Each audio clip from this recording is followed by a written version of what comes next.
Morning बच्चों, आप सभी का स्वागत है मेरे YouTube channel Shiv Kumar smart classes में। पिछले वीडियो में हम लोगों ने परसेंटेज को समझा, प्रतिशत को समझा कि परसेंटेज क्या होता है, परसेंट को हम कैसे निकालते हैं, परसेंट का मतलब क्या होता है। और आज की वीडियो में हम लोग परसेंट से संबंधित अपनी प्रश्नावली के कुछ प्रश्नों को हल करेंगे और परसेंट को, प्रतिशत को हम थोड़ा सा डीप जाकर थोड़ा समझने का प्रयास करेंगे। तो शुरुआत करते हैं अपनी प्रश्नावली अभ्यास 7C को। तो हमारा टॉपिक है प्रतिशतता, और प्रतिशतता में हमारी एक्सरसाइज चलेगी 7C। देखिए 7C में हमारा क्वेश्चन नंबर 2 है, वो कह रहा है किसी राशि का 5% 600 रुपए के 15% के बराबर है, वह राशि ज्ञात कीजिए।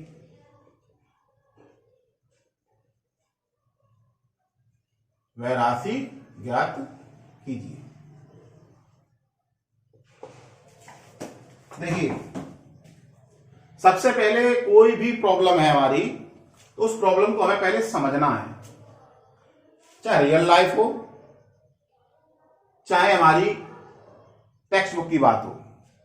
देखिए, कोई भी प्रश्न है, जब तक वो समझेंगे नहीं, सॉल्यूशन नहीं मिलने वाला। तो पहला काम हमें क्या करना है, प्रश्न को ध्यान से पढ़ना है और समझना है कि हमसे पूछा क्या गया है। तो समझने का प्रयास करेंगे, पूछा क्या गया, सवाल को पढ़ेंगे पहले। किसी राशि का 5%, किसी राशि का मतलब वो पता नहीं राशि हमारी कौन सी है, ठीक है। अगर वो राशि हम x मान लें तो क्या होगा, x का 5%, x का 5% 600 रुपए के 15% के बराबर है, वह राशि ज्ञात कीजिए। यानी हमें x निकालना है, वो राशि पता करनी है, सिंपल सी बात है। यानी इसका 5% इसके 15% के बराबर है, यही तो कहानी है इसमें। तो प्रश्न हमारा कह रहा है इसका 5% इसके 15% के बराबर है, ये हमारा क्लू है। इसी क्लू के बेस पर हमको वो राशि पता चल पाएगी। तो देखिए, जो कह रहा है वही हमें करना है, कुछ अलग नहीं करना है। प्रश्न जो कह रहा है वही करेंगे, ठीक है। प्रश्न में ही उत्तर है x का 5%, यानी x का 5%।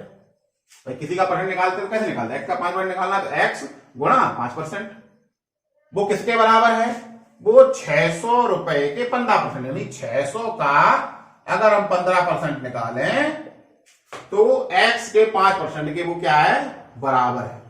ये तो कह रहा बराबर है, तो निकल बन गया। देखिए हमारा, ठीक है। x का 5%, x का 5% 600 के 15%, 600 के 15% के बराबर है। प्रश्न कह रहा है वही हमने लिख दिया। अब इसे हल करेंगे। x गुणा 5%, परसेंट का मतलब बटे 100, बराबर 600 का 15%, परसेंट का मतलब बटे 100, ठीक। अब देखिए, नीचे बटे 100, इधर भी नीचे बराबर लगा है, बराबर किस साइड, बटे 100, इधर भी बटे 100। इसे आप कैंसिल आउट कर सकते हैं, कैंसिल आउट हो गया। अब बचा क्या, x गुणा 5 बचा, बराबर 600 गुणा 15 बचा, ठीक। अब हमें करना क्या है, x का मान निकालना है, यानी गुणा 5 को यहां से हटाना है। तो इसको हटाने का नहीं, ये हट जाएगा तो x का मान निकल आएगा। तो ये हटेगा कैसे, किसी नियम से हटेगा ना, ऐसे ही नहीं हटेगा ना, नियम से हटेगा। तो बराबर के इस साइड हमें 5 ले जाना है, तो जाएगा कैसे, गुणा 5 है तो बटे 5 होके ही जाएगा। तो x बराबर हमारा क्या निकल आएगा, 600 गुणे 15। ये तो जैसा है तैसा का तैसा रख दिया, क्योंकि इसने अपना कोई परिवर्तन नहीं किया, स्थान परिवर्तन कर रहा है। गुणा 5, गुणा 5 हो जाएगा बटे 5, 5 दिए 15, ठीक है। अब 5 दिए 15 हो गया, 5 एकम 5 हो गया। अब क्या करें, 600 गुणा 3 बचा, 600 गुणा 3 तो 3 6 18, कितना हो गया 3 6 18 या 6 3 18, 3 का गुणा 6 में करते हैं, 6 का गुणा 3 में करते हैं, वैल्यू हमारी सेम आती है। अब 2 जीरो है तो 2 जीरो ही हमारे लगा दिए। x बराबर हमारा क्या निकल आएगा 1800, ठीक है, यानी 1800 रुपए का 5% जो है वो 600 रुपए के 15% के बराबर है। अगर हम उत्तर की जांच करना चाहें तो उत्तर की जांच भी कर सकते हैं। कैसे? x का 5% यानी x 1800 निकला है, 1800 का 5% निकालें और 600 का हम 15% निकालें। देखिए बराबर है कि नहीं है। ये दोनों बराबर होंगे तभी तो बात सत्य निकली कि हमारा उत्तर सही निकल के आया है। 1800 का 5% निकाल लीजिए, 1800 का 5%, 5/100, 0 से 0, 0 से 0, 18 पंजे 90 रुपए। ठीक, अब 600 का 15% निकालें, 600 गुणे 15% का मतलब बटे 100, ठीक है, 0 से 0 गया, 0 से 0 गया, 15 छक्का 90, ठीक है। 1800 का 5% और 600 का 15% दोनों कैसे हैं? बराबर, दोनों की वैल्यू क्या है 90, ठीक है। यानी हमारा उत्तर की जांच भी हो गई, यानी हमने जो हल निकाला है बिल्कुल सटीक है, बिल्कुल सत्य है। ठीक, नेक्स्ट क्वेश्चन।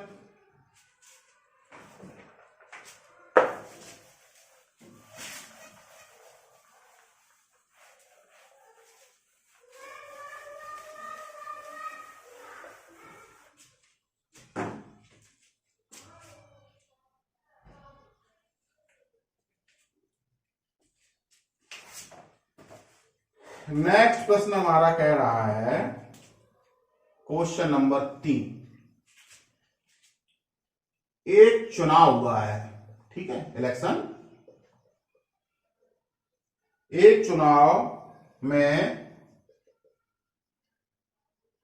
7500 मतदाताओं में से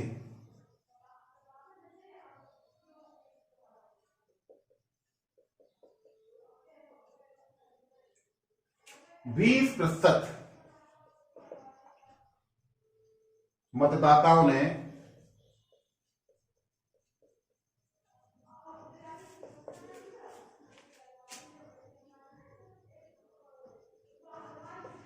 मत नहीं डाले, ठीक है। ज्ञात कीजिए कुल कितने लोगों ने मत डाले। ज्ञात कीजिए कुल कितने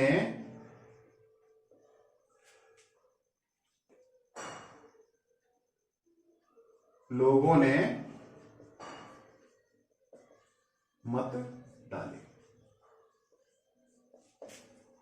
ठीक है। सिंपल सा प्रश्न है, देखिए प्रश्न को समझेंगे। एक चुनाव हुआ है, उस चुनाव में इलेक्शन, उसमें 7500 मतदाता थे। उस इलेक्शन में जो वोटर थे 7500, पर उसमें से क्या हुआ 20% मतदाताओं ने वोट नहीं डाला है, यदि मत नहीं डाला है, और हमें बताना कितने लोगों ने मत डाला है।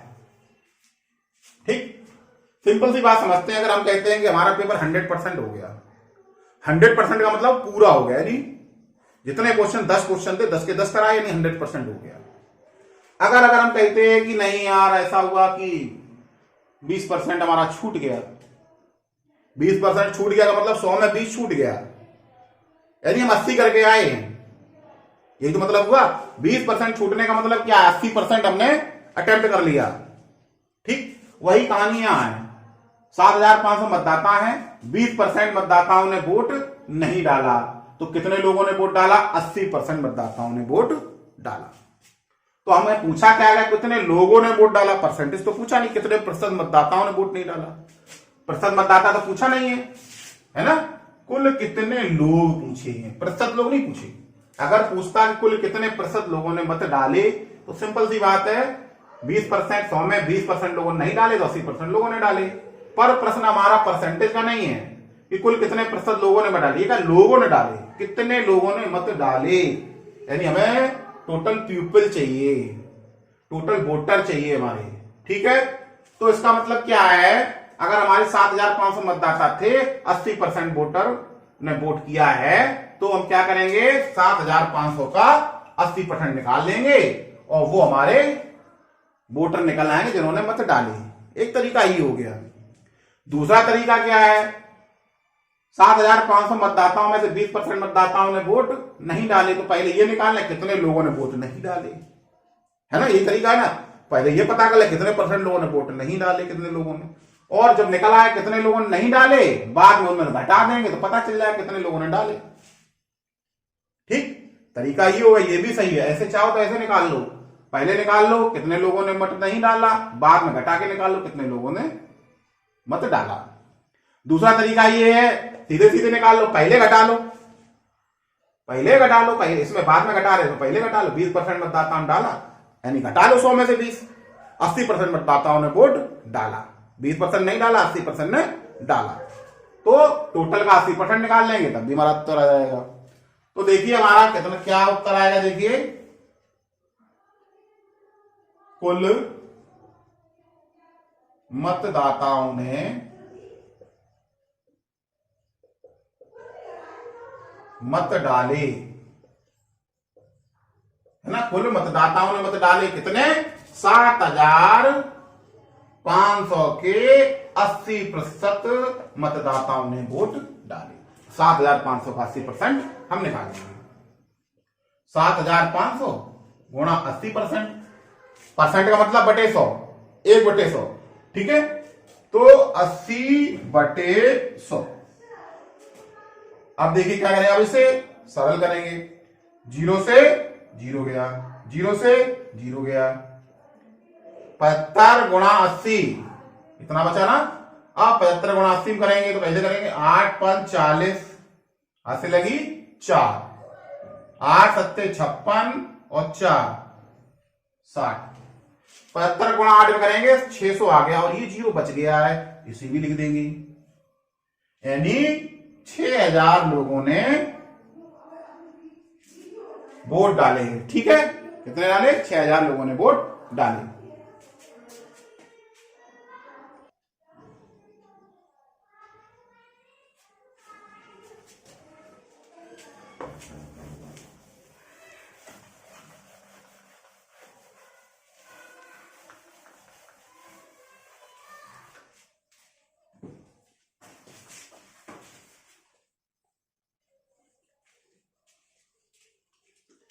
क्वेश्चन नंबर 3,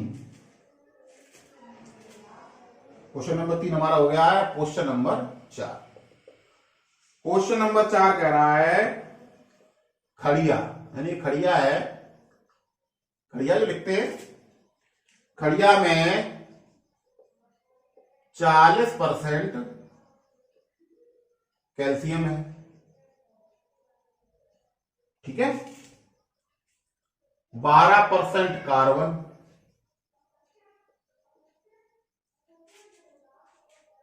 और 48% क्या है, ऑक्सीजन है।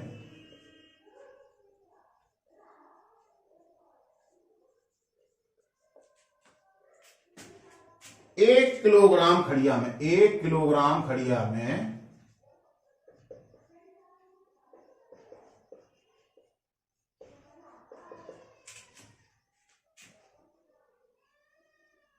प्रत्येक की मात्रा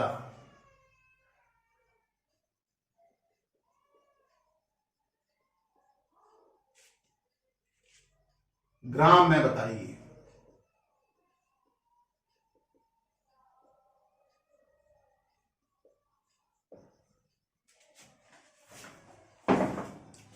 देखिए हमारा प्रश्न क्या कह रहा है, खड़िया में 40% कैल्शियम है, 12% कार्बन है, 48% ऑक्सीजन है, तो 1 किलोग्राम खड़िया में प्रत्येक की मात्रा बतानी। ठीक है, 1 किलोग्राम खड़िया में, 1 किलोग्राम ग्राम में बतानी है ना। इसका मतलब हिंट दे रखी है, ग्राम में बताना है। इसका मतलब सिंपल सी बात है कि 1 किलोग्राम खड़िया को ग्राम में बदलेंगे, तो 1 किलोग्राम में कितने होते हैं, 1000 ग्राम होते हैं। इतना तो हमें पता ही है, 1 किलोग्राम में 1000 ग्राम हो गई। अब 1000 ग्राम में खड़िया है, उसमें 40% ऑफ कैल्शियम, 12% कार्बन और 48% ऑक्सीजन है, और प्रत्येक की मात्रा बतानी है। किसकी? ये नहीं कि हाँ कैल्शियम की बताओ, कार्बन की बताओ, ऑक्सीजन का, तीनों की बतानी है। ठीक, तीनों की बतानी है। तो खड़िया में 40%, नहीं 1 किलोग्राम का 40%, 1 किलोग्राम खड़िया का 40% कैल्शियम होगा, 1 किलोग्राम खड़िया का 12% कार्बन होगा, 1 किलोग्राम खड़िया का 48% ऑक्सीजन होगी। तो सबसे पहले हम क्या करेंगे, कैल्शियम की मात्रा निकालेंगे। किसकी? कैल्शियम की मात्रा। कैल्शियम की मात्रा, ठीक है। कैल्शियम कितना है? 40%। तो 1 किलोग्राम खड़िया, टोटल खड़िया हमारी कितनी है? 1 किलोग्राम। ये कितनी है खड़िया? 1 किलोग्राम, यानी 1000 ग्राम। ठीक, ये खड़िया, इसका 40%, 1000 का 40%, तो 1000 का 40% कैल्शियम है। 1000 का 40% क्या है? कैल्शियम है। तो 1000 गुणा 40%, का मतलब बता चुके, बटे 100 गुणा 1/100। ठीक है, तो सीधे सीधे क्या कर देंगे हम? 4/100। 0 से 0 गया, इस 0 से इस 0 गया, क्या बता? 4 एकन 4, 2 0 बचे, 2 0 सीधे सीधे उतार दे। ठीक, 4 एकन 4, 2 0 उतार दे, 400 ग्राम। ठीक, कैल्शियम मात्रा कितनी आ गई? 400 ग्राम आ गई। क्लियर? अब जो है कार्बन की मात्रा निकालनी है। कार्बन की मात्रा,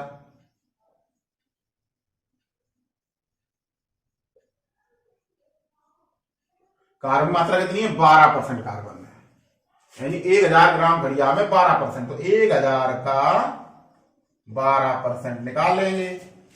ठीक है, तो 1000 का 12%, यानी 12% का मतलब बटे 100। 0 से 0 गया, 0 से 0 गया, 12 एकन 12, और 1 0 जो बच गए, जो ऐसे उतार ले, तो है 120, तो 120 ग्राम, यानी 1 किलोग्राम खड़िया में, यानी 1000 ग्राम खड़िया में 120 ग्राम हमारा कार्बन है। अब बची हमारी ऑक्सीजन। ऑक्सीजन की मात्रा, ऑक्सीजन की मात्रा 48% ऑक्सीजन है, यानी 1000 का 48% निकालेंगे। 1000 का 48% क्या है? ऑक्सीजन है। ठीक, तो 1000 का 48 बने, 1000 गुणा 48%, 1000 गुणा 48%, परसेंट का मतलब 1/100, और सिंपल सिंपल क्या करेंगे? बटे 100, 48/100। 0 से 0 गया, 0 से 0 गया, 10 बचा, ये 48 बचे, 48 एकन 48, ये 0 बचा, ऐसे लिख दो, 480 ग्राम। ठीक, क्लियर? ये हमारा उत्तर हो गया। अब इसको चेक करना है, तो देखो चेक कैसे करते हैं। 40% कैल्शियम, 12% कार्बन, 48% ऑक्सीजन, 8 2 10, ऐसे लगी 1 4 5 6 4 10, यानी 100%। 100% कॉम्बिनेशन दे रखा है। ठीक है, इसके अलावा और कोई तत्व इसमें नहीं है। तो अब क्वांटिटी कर लें, 400 ग्राम, 120 ग्राम और 480 ग्राम। 0 0 0, 8 और 2 10, 10 की 0 हासिल लगी, 1 4 और 1 5 6 4 10, 1000। ठीक है, देखिए क्वांटिटी जोड़ने के बाद 1000 आ रहा है, 1000 ग्राम। 1000 ग्राम का मतलब 1 किलोग्राम। ठीक है, इस तरीके से हमने कैल्शियम, कार्बन और ऑक्सीजन की मात्राओं का पता हमने लगा लिया।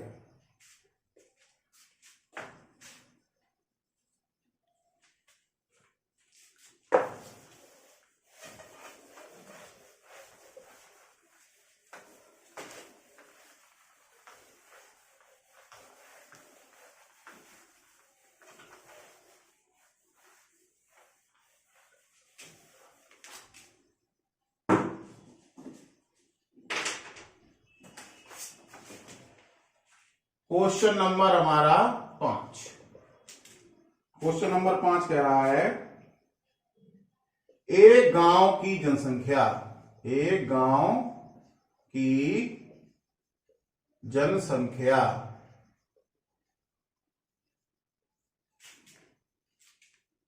1200 है। इसमें 40% क्या है? पुरुष। 30% क्या है? स्त्रियां।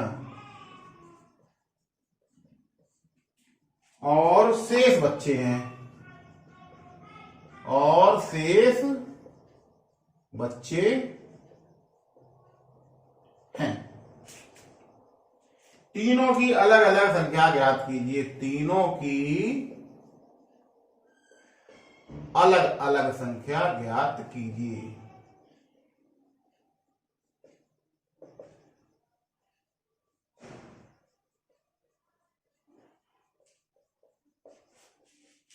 ठीक है।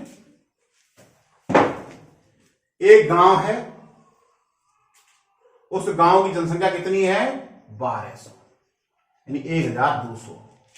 इसमें 40%, ठीक है, पुरुष है। 30% क्या है? महिलाएं हैं, पुरुष महिलाएं। और बाकी बच्चे हैं, कितने हैं? बाकी बच्चे हैं। 40% पुरुष, 30% महिला, बच्चे कितने हो गए? टोटल 100% पॉपुलेशन है कि नहीं है?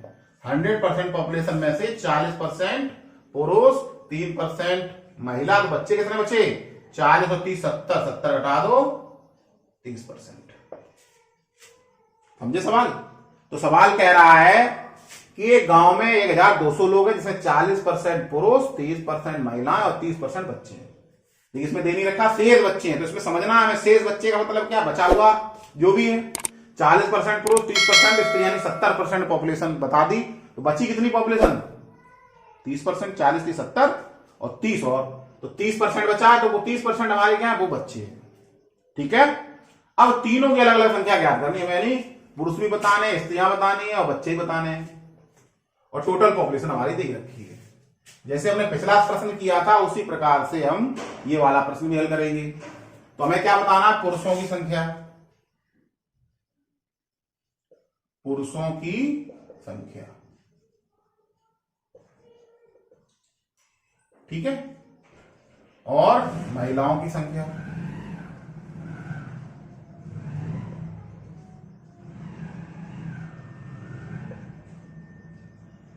और क्या बताना हमें? बच्चों की संख्या। 3 चीजें हमें बतानी है। ठीक। पुरुष कितने हैं? 40%। किसके? 1200 के 40%। जनसंख्या के 40%। जनसंख्या 1200 है, तो 1200 का 40% पुरुष है, 1200 का 30% महिलाएं हैं, और 1200 का 30% हमारे बच्चे हैं। ठीक है।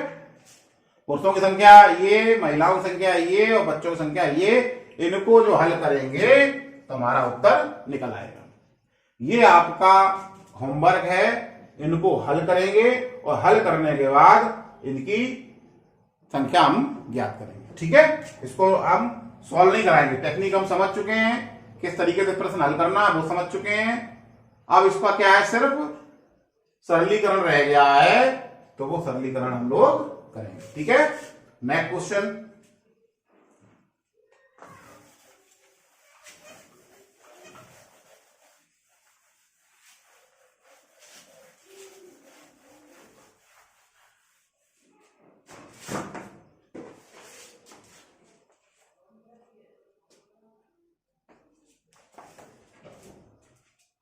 क्वेश्चन नंबर 6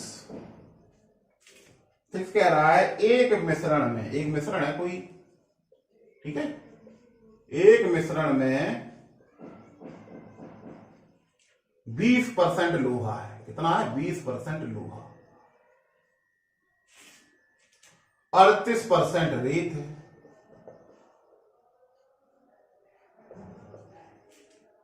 और शेष कांच है। जो भी कुछ बच गया है ना, वो सब क्या है? शेष कांच है। यदि मिश्रण में कांच की मात्रा, यदि मिश्रण में कांच की मात्रा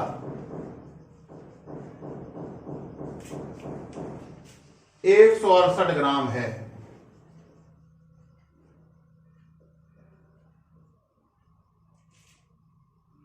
तो मिश्रण की कुल मात्रा बताइए।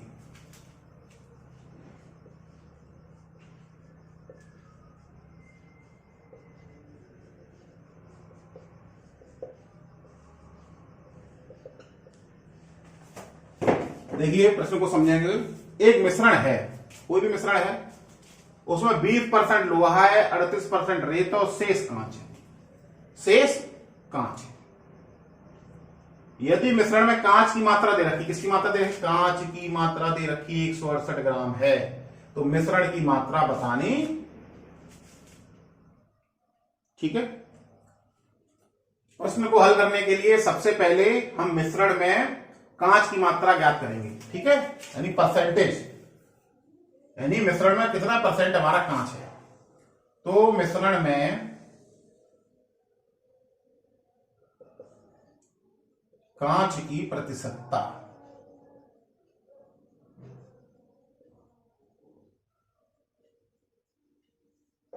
ठीक है। तो देखिए हमारा 100% मिश्रण है, उस 100% मिश्रण में से 20% लोहा और 38% रेत घटा देंगे, तो हमारा क्या निकल आएगा? कांच का परसेंटेज निकल आएगा। कांच हमारा कितने प्रतिशत है? 100 माइनस 20 और 38 कितने हो गए? 58, 8 और 0 8, 3 और 2 5, और 100 में से हम 58 घटा देंगे तो हमारा निकल आएगा 42%। 100 में से 58 जाएंगे, कितना बचेगा? 42, यानी 42%।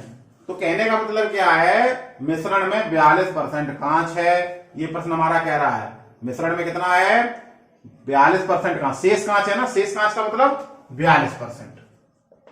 ठीक, शेष 42 जो बचा, यानी मिश्रण में 42% कांच है। और ये भी कह रहा है कि कांच की मात्रा 168 ग्राम है। ठीक है, दो चीजें हैं।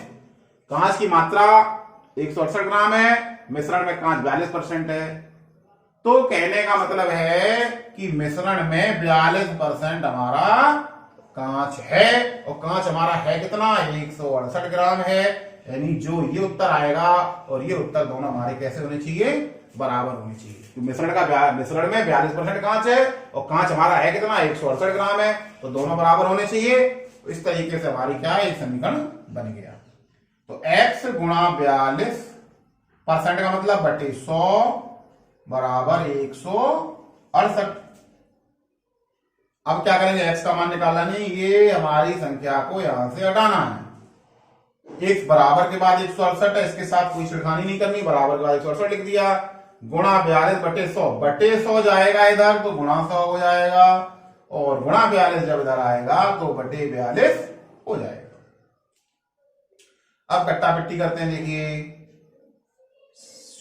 6 सत्ते 42, 6 दूनी 12, 4 बचा 48 हो गई। 12 16 में से 12 गए, 4 बचे ना, 4 और 8 48, 12। अब 6 अट्ठे 48। ठीक, 6 से भाग करें, 6 सत्ते 42, 6 दूनी 12 और 6 अट्ठे 48, 7 एकम 7, 7 चौकू 28, 4 बचा गुणा 100 यानी 400, यानी x बराबर 400 ग्राम। यानी मिश्रण कितना हमारा? 400 ग्राम मिश्रण है, उसमें 168 ग्राम हमारा कांच है। इस तरीके से प्रश्नों को हम लोग हल करते हैं। तो आई होप आप लोगों को ये वीडियो अच्छा लगा होगा, समझ में आया होगा, आपने परसेंटेज को समझा होगा और परसेंटेज से संबंधित किस प्रश्नों को आपने उसका हल देखा। तो उम्मीद करता हूं प्रश्नावली में और प्रश्न जो बच गए हैं 1-2 क्वेश्चन उन्हें आप स्वयं कर लेंगे और कुछ एग्जाम्पल्स भी करिए जिससे आपको ये टॉपिक अच्छे तरीके से समझ में आ जाए। फिर भी अगर कोई समस्या आती है तो कमेंट बॉक्स में आप बता सकते हैं और उसका जो है मैं अवश्य आपको रिप्लाई करूंगा। ठीक है। और अगर फिर भी जो है अगर फिर भी थोड़ी बहुत अगर दिक्कत आ रही हो तो आप इस वीडियो को दोबारा देख लेंगे। दोबारा देखने पर और ये कॉन्सेप्ट आपका क्लियर हो जाएगा। ठीक है बच्चों, आज की वीडियो में बस इतना ही। Thanks for watching. धन्यवाद।